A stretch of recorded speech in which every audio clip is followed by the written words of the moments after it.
Hello everyone, welcome back to my channel Vandana's boutique. आज की video में हम सीखेंगे डीप नेक ब्लाउज में आर्म होल में खिंचाव और क्रीज क्यों आते हैं और इस प्रॉब्लम को कैसे दूर किया जा सकता है। डीप नेक के अकॉर्डिंग शोल्डर कितना माइनस करें और परफेक्ट फिटिंग के लिए आर्म होल को कैसे डाउन किया जाता है।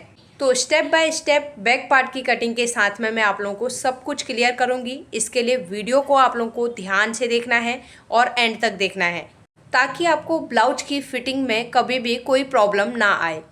और अगर आज की वीडियो आप लोगों को पसंद आई तो वीडियो को ज़्यादा से ज़्यादा लोगों को शेयर ज़रूर कीजिए। फर्स्ट टाइम वीडियो देख रहे हैं तो सब्सक्राइब करके बेल आइकन को प्रेस कर दीजिए, जिससे कि आपको आने वाली वीडियो का नोटिफिकेशन मिल जाएगा। तो चलिए आज की कटिंग शुरू करेंगे। मुझे ये एक ब्लाउज कस्टमर का देना है, इसके लिए सोचा कि इसी ब्लाउज में मैं आप लोगों को समझा देती हूँ। तो नीचे की साइड में यहाँ पे एक क्रॉस फैब्रिक है, इसके लिए मैंने 1 इंच का मार्जिन छोड़ दिया है और यहाँ पे मैंने एक लाइन ड्रॉ कर ली है। ब्लाउज की लेंथ मुझे रखनी है 14.5। इसमें मैं 1.25 इंच ऐड करूँगी तो 15.75 इंच में मार्क करूँगी। शोल्डर वाली लाइन को भी हमें स्ट्रेट कर लेना है। शोल्डर की मार्किंग करेंगे। 15 इंच फुल शोल्डर का मेजरमेंट है, उसका हाफ करके 7.5 इंच में मार्क करेंगे। अब हमें कमर की जो पट्टी रेडी करनी है 4.5 इंच की करनी है। इसमें हम दोनों साइड का मार्जिन ऐड करेंगे, कमर की साइड का और ऊपर नेक की साइड का, क्योंकि नेक में मैं पाइपिंग अटैच करने वाली हूँ। इसके लिए 5.25 इंच में मार्क करेंगे।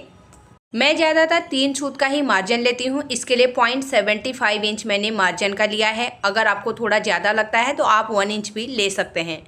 तो नेक डीप चेक करेंगे। 10.5 इंच में मार्किंग है, हाफ इंच हमारा शोल्डर में जाएगा तो 10 इंच का हमारा नेक का डीप हुआ। इस लाइन को भी हमें स्ट्रेट कर लेना है। तो यहाँ पर हम एक बार बैक पार्ट की पूरी मार्किंग कर लेते हैं, उसके बाद ही मैं जो मेन टॉपिक है आप लोगों को वो क्लियर करूँगी। अब 10 इंच डीप के अकॉर्डिंग हम शोल्डर में से कितना माइनस करेंगे। यहाँ पे हमारा 10.5 की मार्किंग है, लेकिन हाफ इंच हमारा शोल्डर में जाएगा, उसको आपको लेंथ में नहीं गिनना है। तो 10 इंच डीप के अकॉर्डिंग अगर फुल शोल्डर में से माइनस करना है तो 3 इंच करना है। मैं यहाँ पे हाफ ऑफ शोल्डर में से माइनस कर रही हूँ तो मैंने 1.5 इंच माइनस किया हुआ है।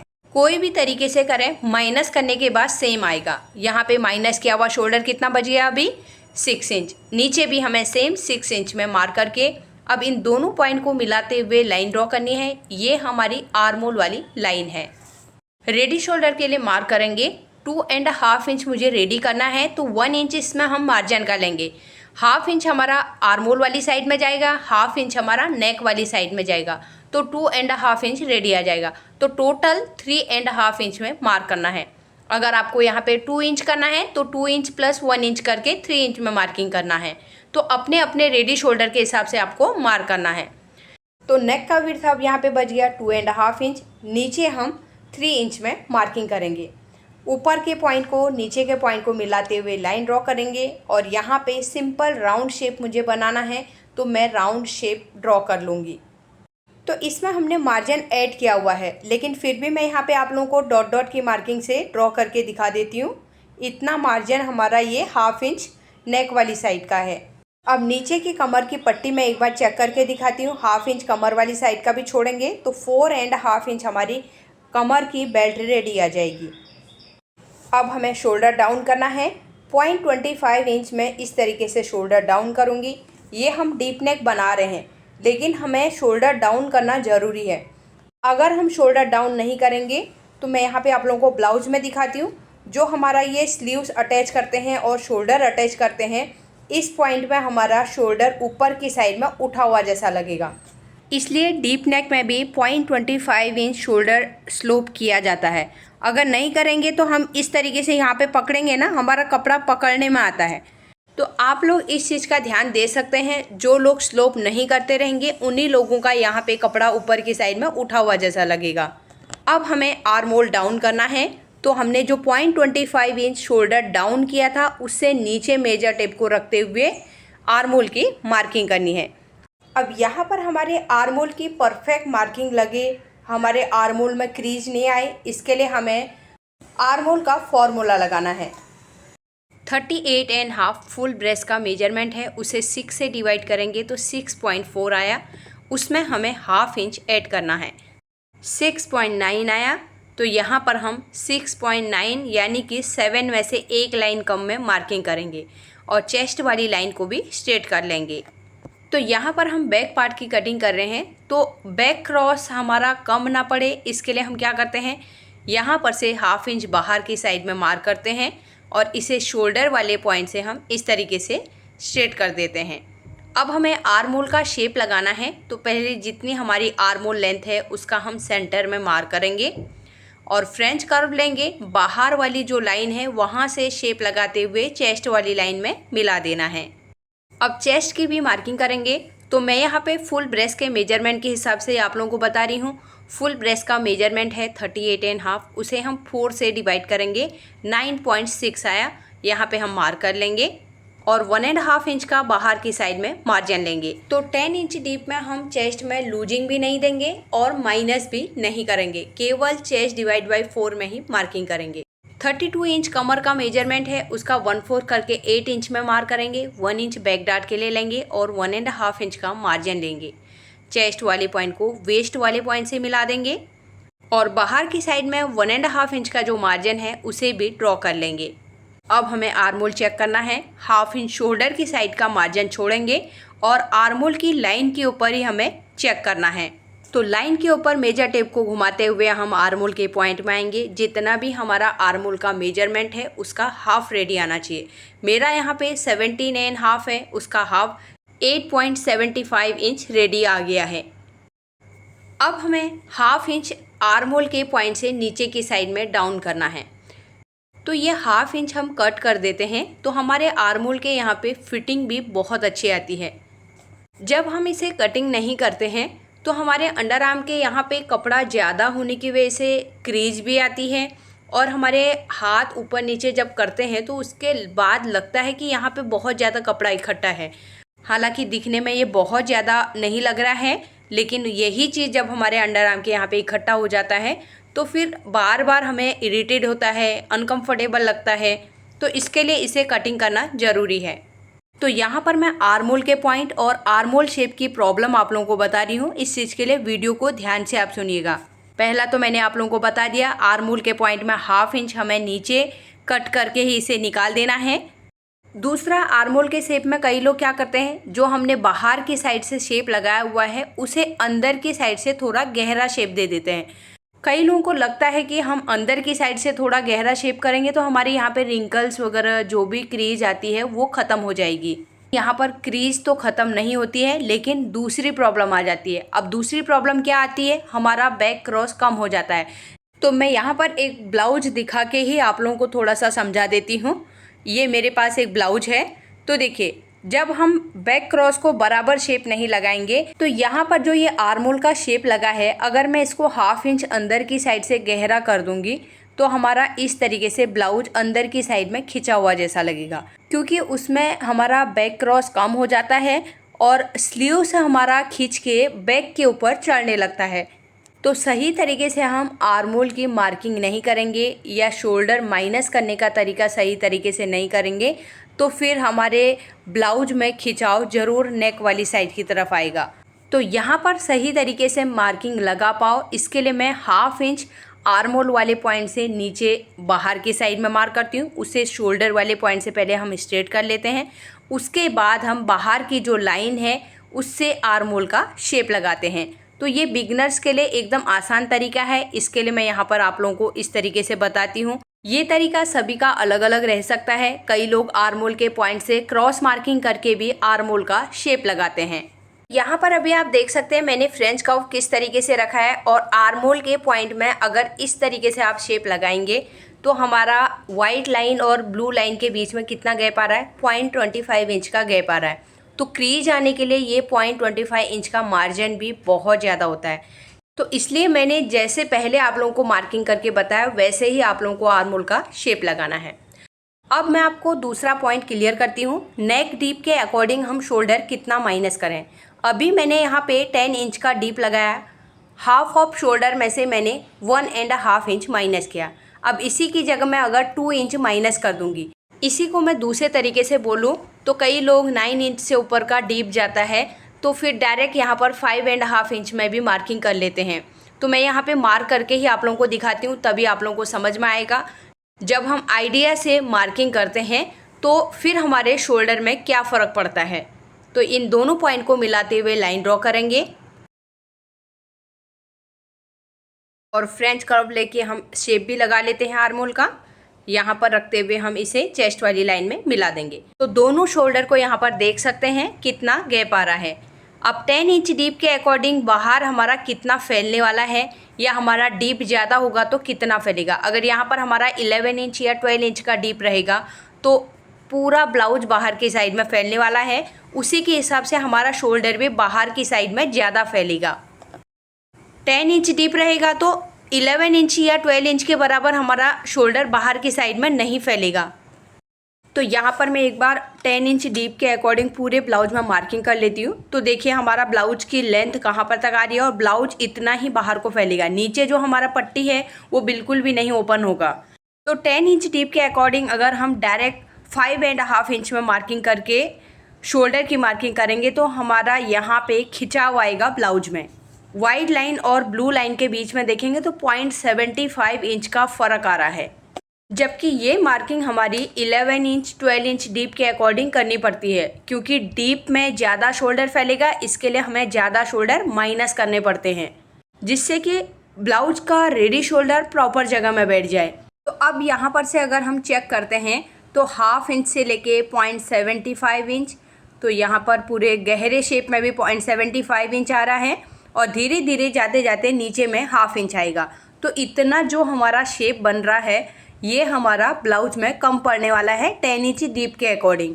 तो इतना अगर शोल्डर हमारा कम पड़ेगा तो अपने आप खिंचाव अंदर की साइड में आएगा।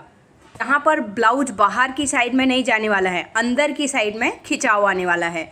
अब यहाँ पर मैं अगर आपको आर्म होल चेक करके दिखाऊं तो 1/2 इंच हम शोल्डर का मार्जिन पहले छोड़ेंगे और ब्लू लाइन के ऊपर रखते हुए चेक करेंगे तो यहाँ पे आ रहा है 9.75 इंच, जबकि यहाँ पर हमारा आर्म होल का मेजरमेंट 8.75 इंच आना चाहिए। तो 1 इंच हमारा आर्म होल बढ़ रहा है, क्योंकि हमारे शोल्डर की गहराई अंदर की साइड से बढ़ गई तो आर्म होल भी अपने आप बढ़ेगा और हमारा आर्म होल भी प्रॉपर हमारे बॉडी में बैठेगा नहीं, क्योंकि यहाँ पे बड़ा हो रहा है।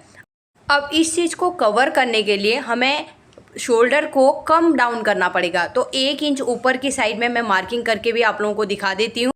तो ये तरीका सही नहीं है, इसके लिए भी मैं आप लोगों को बता रही हूँ। बहुत सारे लोग इस तरीके से भी मार्किंग करते हैं, तो इसके कारण भी हमारे आर्म होल में क्रीज, खिंचाव, ये सारी चीज़ें आती है और आर्म होल भी टाइट होता है। तो यहाँ पर आपको शोल्डर कितना माइनस करना है मैं आप लोगों को बता देती हूँ। यहाँ से हम चेक करेंगे 9 इंच से लेके 10.5 इंच के बीच में आपका नेक का डीप रहेगा। तो आपको हाफ ऑफ शोल्डर में से 1.5 इंच माइनस करना है और इसका हम डबल करेंगे तो फुल शोल्डर में से 3 इंच माइनस करना है। अब आपको ध्यान रखना है 9 इंच से लेके 10.5 के बीच में। 10.5 से ऊपर का डीप जाएगा तो फिर हमको ज़्यादा माइनस करना पड़ेगा, या 9 इंच से नीचे का डीप रहेगा या कम डीप रहेगा तो फिर हमें शोल्डर कम माइनस करने पड़ेंगे। इस चीज़ का आपको ध्यान रखना है। तो यहाँ पर आपको 10 इंच डीप के अकॉर्डिंग रेडी शोल्डर भी 2 इंच से लेके 2.75 इंच तक आप रेडी कर सकते हैं। ना तो 2 इंच से कम होना चाहिए और ना ही 2.75 इंच से ज़्यादा होना चाहिए। तो एक चीज़ में और यहाँ पर चेंज होगा, हमारा रेडी शोल्डर कम ज़्यादा होने की वजह से नेक का विड्थ कम ज़्यादा होगा, उसमें कुछ फ़र्क नहीं पड़ता है, वो चीज़ आपको नहीं देखना है।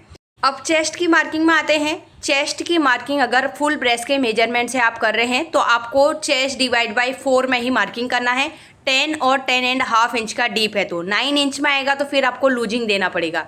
अब इसी की जगह में आप फुल ब्रेस्ट की जगह अपर चेस्ट का यूज कर रहे हैं तो आपको 1/2 इंच का लूजिंग देना पड़ेगा 10 इंच के डीप में भी, क्योंकि कई बार अपर चेस्ट का मेजरमेंट बहुत ज़्यादा कम रहता है। 3 इंच का डिफरेंस, 2.5 इंच का डिफरेंस रहता है, तो ज़्यादा डिफरेंस रहेगा तो फिर ब्लाउज टाइट हो जाएगा। अब इसी की जगह में अगर 11 इंच, 11.5, 12 इंच तक का डीप जाता है तो हमें 1/2 इंच से लेके 0.75 इंच तक हमको चेस्ट के 1/4 में से माइनस करना पड़ता है, क्योंकि ब्लाउज हमारा नीचे से ही फैलने वाला है ज़्यादा। तो हम माइनस नहीं करेंगे तो हमारे अंडर आर्म के यहाँ पे ब्लाउज काफ़ी लूज हो जाएगा। इसके लिए हमें ज़्यादा डीप में माइनस करना पड़ता है। इसी की जगह में 9 इंच से नीचे का डीप रहेगा तो फिर हमें उसमें प्लस भी करना पड़ता है। 9.75 इंच से लेके 10.5 के बीच में नेक डीप रहेगा तो फिर आपको केवल चेस्ट डिवाइड बाय 4 में ही मार्किंग करना है। तो कुछ टाइम पहले एक मुझे कमेंट भी आया था 6 इंच या 6.5 इंच का हमारा डीप रहेगा तो हमें शोल्डर कितना माइनस करना है। तो यहाँ पर मैं आप लोगों को बताऊँ तो देखिए 6.5 इंच का लेंथ कहाँ पर तक आता है, हमारी आर्मोल लेंथ के आसपास तक ही आता है। तो हमारा नेक कितना ज़्यादा बाहर की साइड में फैलने वाला है, इसी के अकॉर्डिंग हम शोल्डर माइनस करते हैं। 6.5 आर्मोल लेंथ तक आता है तो हम शोल्डर में से केवल 1.5 इंच माइनस करेंगे, यानी कि हाफ ऑफ शोल्डर में से केवल 0.75 इंच माइनस करना है।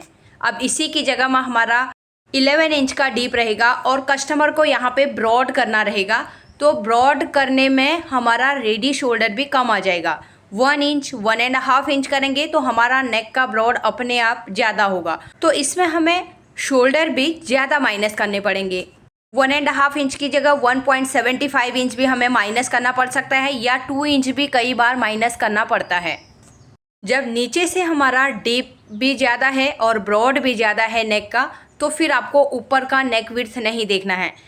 यहाँ पर एक चीज़ का और डाउट हो सकता है आप लोगों को, मैंने 15 इंच शोल्डर के हिसाब से मार्किंग किया था। अब यहाँ पर अगर आपका 14 इंच का शोल्डर है या 13 इंच का शोल्डर है तो हम उसी के हिसाब से मार्किंग करेंगे, लेकिन मैंने डीप के अकॉर्डिंग आपको जितना माइनस करना बताया है आपको उतना ही माइनस करना है।